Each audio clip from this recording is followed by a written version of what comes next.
ትንሳኤ በዓል ዋዜማ ላይ ሆነን ልዩ ፋና ዘጠናችንን ከናንተ ከተመልካቾቻችን ጋር ቆይታ ያደረግን እንገኛለን። ከስቱዲዮ ውጪ ደግሞ ደመቅ ባለም የዋዜማ ድባብ ነው ያሳለፍን የምንገኘው። ቀደም ሲል እንደነገርናቸው ለተመልካቾቻችን ቅዱስ ዑራኤል ቤተክርስቲያን አካባቢ ነው የምንገኘው። ደግሞ ደመቅ ያለ ድባብም አለ አይደል? አዎ፣ ይሄ ስፍራ ማለት እንግዲህ ከሰሞኑን አዳዲስ ፕሮጀክቶች የተመረቁበት የስፖርት ክለብ ያለበት ፓርክ ያለበት ለህፃናት ምቹ የሆኑ ስፍራዎች በተለይም ደግሞ በቀጣይ አመታት በስፖርቱ ዘርፍ በሁሉ በሩጫውም በዋናውም እና በሌሎችም ዘርፎች እንፈልጋቸዋለን እንደርስባቸዋለን ብለን ለምናስባቸው ሁሉ የስፖርት ዘርፎች ጥሩ መነሻ የሚሆኑ ስራዎች የተሰሩበት አካባቢ ነው፣ ካዛንቺስ አካባቢ ማለት ነው። ስለዚህ ከዚሁ አካባቢ ቆይታችን እናደርግና በእርግጥ ወደ በኋላ ደግሞ ወደ ቦሌ እናቀናለን። ስለዚህ በእንዲህ ያለው ሁኔታ ነው ከናንተ ጋር ቆይታ የምናደርገው። የትንሳኤ በዓል ዋዜማ ላይ ነው ያለነው ብለናል።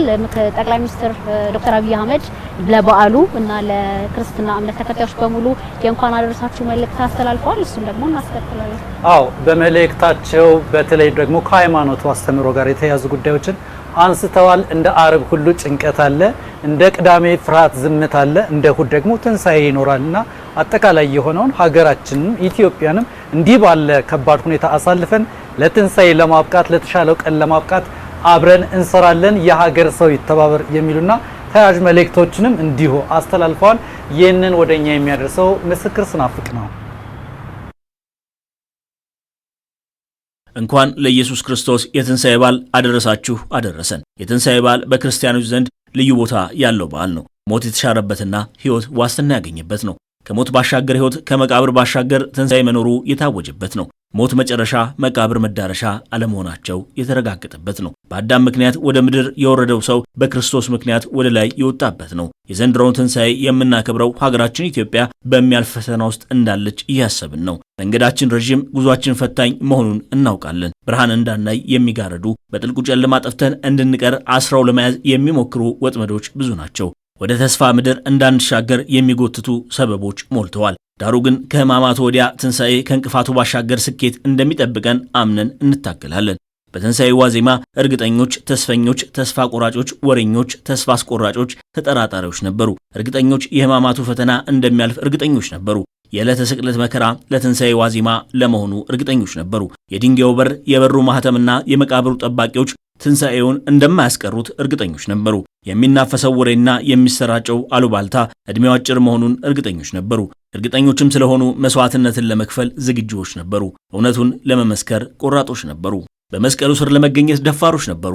ተስፈኞች የእርግጠኞቹን ያክል ሳያዩ የሚያምኑ አልነበሩም። ግን አንዳች መልካም ነገር ይጠብቁ ነበር። የተሰጠውን ትምህርት፣ የተደረገውን ተአምራት ሰምተዋል፣ አይተዋል፣ አንዳች ነገርም ጠብቀዋል። ነገር ግን ተገቢውን መስዋዕትነት ለመክፈል ዝግጆች አልነበሩም። እውነትን ለመደገፍ ቆራጦች አልነበሩም። ሐሰቱን ለመጋፈጥ አቅም አላገኙም። ቢያንስ ግን አንደበታቸውን ከክፉ ከልክለዋል። ተጠራጣሪዎች አጥር ላይ የነበሩ ናቸው። በጥብርያዶስ ይበላሉ፣ በጎልጎታ ይክዳሉ። በሆሳዕና ይዘምራሉ፣ በሊጦስጥራ ይሸሻሉ። ተአምር ለማየት ይመጣሉ፣ መከራ ለማየት ይሳቀቃሉ። ከደስታው አውጡልኝ፣ ከመከራው ጦመኛ ነኝ የሚሉ ናቸው። ተስፋ ቆራጮች በሚያዩትና በሚሰሙት ቶሎ የሚወሰዱ ናቸው። በእውነትና በሐሰት በፍርሃትና በጽናት መካከል ያለው ድንበር የጠፋባቸው ናቸው። ሕማማቱ ሲመጣ በቶሎ ወደ ትዝታ ገቡ። ሁሉንም ነገር የትላንትና ታሪክ ብቻ አድርገው ወሰዱት። ሁሉንም ነገር ልጡ የተራሰ መቃብሩ የተማሰ አድርገው ቆጠሩት። ከግራ ወደ ቀኝ የሚሰሙት አሉባልታ፣ ከፊትና ከኋላ የሚመጣው ጫጫታ፣ ከወዲህና ከወዲያ የሚመጣው እሳት፣ ከዚህም ከዚያም የሚያዩት መዓት አስፈራቸው፣ ነገን አስረሳቸው። በዚህ የተነሳ ተስፋ ቆርጠው ወደ ኋላ ተመለሱ። ወሬኞች ድሮም ወሬ ስቧቸው የመጡ ናቸው። ምን አለ ምን ተባለ ብለው የተሰበሰቡ ናቸው። የሰሙትንም ያልሰሙትንም የሚያውቁትንም የማያውቁትንም እውነቱንም ሐሰቱንም እያደባለቁ ኢየሩሳሌምን በወሬ ሞሏት። ቢያንስ ከትንሳኤው 15 ዓመት በኋላ ወንጌሉን የጻፈው ማቴዎስ እስከዚህ ዘመን ድረስ ወሬው ብዙ ተቀባይ እንደነበረው ገልጧል። ተስፋ አስቆራጮች ዓላማቸው ሰውን ሁሉ ከትንሳኤ መንገድ ማራቅ ነበር። እነርሱም አይሄዱ፣ ሰውንም አያስኬዱ። ከመጀመሪያው አልተቀበሉትም፣ በኋላም አልፈለጉትም።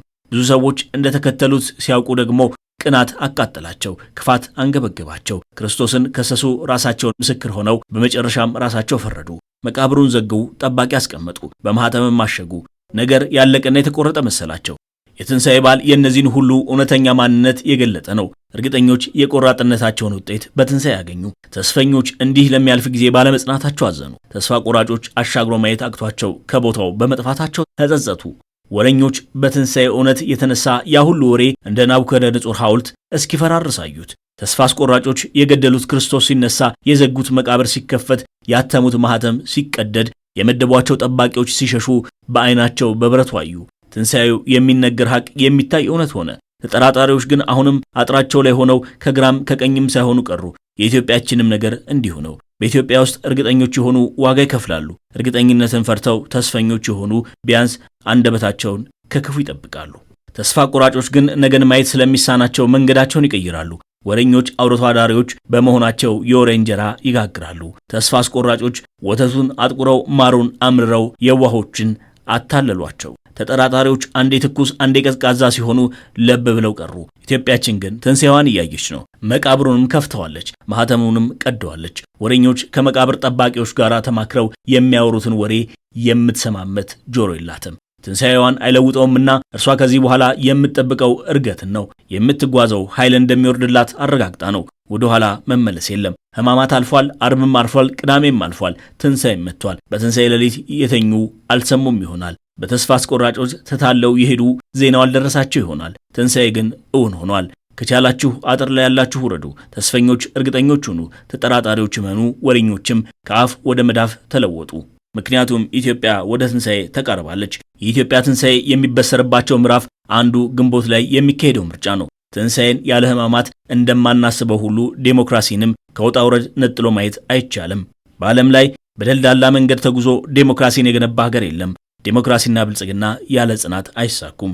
ከኛ በፊት አመፃውን በትዕግስት የመከቱ ተሻግረዋል። ሁካታውን በጽናት ያለፉ አሳክተዋል። ብንመኝም ፈተናውን አናስቀርም። መጽናት ግን እንችላለን። ከድህነት መውጫው ብርታታችን፣ ወደ ዲሞክራሲ መሻገሪያው ትዕግስታችን እንደሆነ አምነን ለኢትዮጵያ ትንሣኤ በሙሉ ልባችን እንትጋ። በድጋሚ መልካም የትንሣኤ በዓል ይሁንልን። ኢትዮጵያ በልጆቿ ጥረት ታፍራና ተከብራ ለዘላለም ትኖር። ፈጣሪ ኢትዮጵያና ሕዝቦቿን ይባርክ። ሚያዝያ 3 ቀን 2018 ዓ.ም